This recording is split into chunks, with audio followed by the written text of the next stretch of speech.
غزہ جنگ بندی معاہدہ خطرے میں پڑ گیا۔ امریکی صدر نے ہفتے تک تمام یرغمالی رہا نہ کرنے کی صورت میں جنگ بندی ختم کرنے کی دھمکی دے دی۔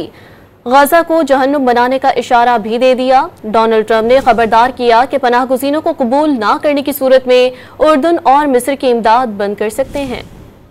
امریکی صدر نے حماس کو تمام یرغمالیوں کی رہائی کے لیے الٹیمیٹم دے دیا۔ اوول آفس میں گفتگو کرتے ہوئے خبردار کیا کہ حماس نے ہفتے تک تمام یرغمالی رہا نہ کیے تو جنگ بندی معاہدہ ختم کر دیا جائے گا۔ انہوں نے غزہ کو جہنم بنانے کا بھی اشارہ دے دیا۔ ڈونلڈ ٹرمپ نے پناہ گزینوں کو قبول نہ کرنے کی صورت میں اردن اور مصر کی امداد بند کرنے کی بھی دھمکی دے دی۔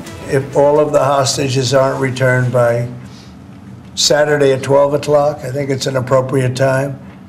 I would say cancel it and all bets are off and let hell break out. Hamas نے اسرائیل پر جنگ بندی معاہدے کی خلاف ورزی کا الزام لگاتے ہوئے 15 فروری کو قیدیوں کی مجوزہ رہائی مؤخر کر دی ہے۔ ترجمان نے واضح کیا کہ اسرائیل منظم طریقے سے جنگ بندی معاہدے کی گزشتہ 3 ہفتے سے خلاف ورزی کر رہا ہے۔ عمل اس وقت تک معطل رہے گا جب تک کہ اسرائیل ذمہ داریوں کو پورا نہیں کرتا۔ حماس کے ترجمان نے کہا کہ وہ معاہدے کی شرائط پر عمل کرنے کے پابند ہیں، اسرائیل بھی ان شرائط پر عمل کرے۔ دوسری جانب حماس کے اعلان کے بعد اسرائیل نے فوج کو الرٹ رہنے کا حکم دے دیا۔ سرحد پر فوجیوں کی تعداد میں اضافہ کرتے ہوئے تمام فوجیوں کی چھٹیاں بھی منسوخ کر دی گئیں۔